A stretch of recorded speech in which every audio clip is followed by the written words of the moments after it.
Hi friends, అందరికీ good morning. అందరు టీలు కాఫీలు టిఫిన్ చేశారా ఫ్రెండ్స్? మేము టీ కాఫీ తాగాం ఫ్రెండ్స్. డైరెక్ట్ దోశ టిఫినే చేస్తాం ఏదైనా. ఈరోజు దోశ చేస్తున్నా. దోశలకు పల్లి పుట్నాల కొబ్బరి చట్నీ, అలాగే సద్దన్నం.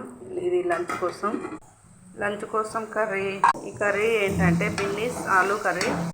ఈ బిన్నీస్ ఆలు కర్రీ ఎలా చేయాలంటే, ఫస్ట్ ఒక ప్యాన్లో ఆయిల్ వేసుకోవాలి. 3 పాలు ఆయిల్ వేసుకొని జీలకర్ర ఆవాలు అవి ఫ్రై అయిన తర్వాత ఆనియన్ పచ్చిమిర్చి వేయాలి.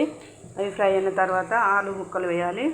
ఆలు వేసిన తర్వాత ఒక 2-3 నిమిషాలు మూత పెట్టి ఫ్రై చేయాలి. ఇప్పుడైతే 2-3 నిమిషాల తర్వాత ఫ్రై అయినాయి.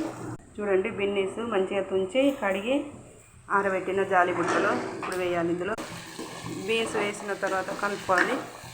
ఇలా కలిపిన తర్వాత ఒక 10 మినిట్స్ మూత పెట్టి ఫ్రై చేయాలి. మధ్య మధ్యలో మూత తీసుకుంటూ 2-3 సార్లు అయితే కలపాలి.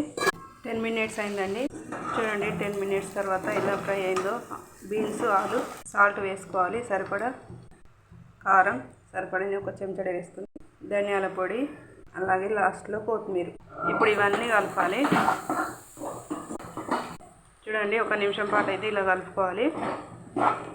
ఉప్పు, కారం, ధనియాల పొడి, కొత్తిమీర అంతా కలిసేలా కలుపుకున్న తర్వాత మూత పెట్టి 1 నిమిషం పాటు ఫ్రై అయిన తర్వాత స్టవ్ బంద్ చేసుకోవడమే. ఈ వీడియో నచ్చితే లైక్ చేయండి, సబ్స్క్రైబ్ చేసుకోండి. Bye friends, bye bye bye bye.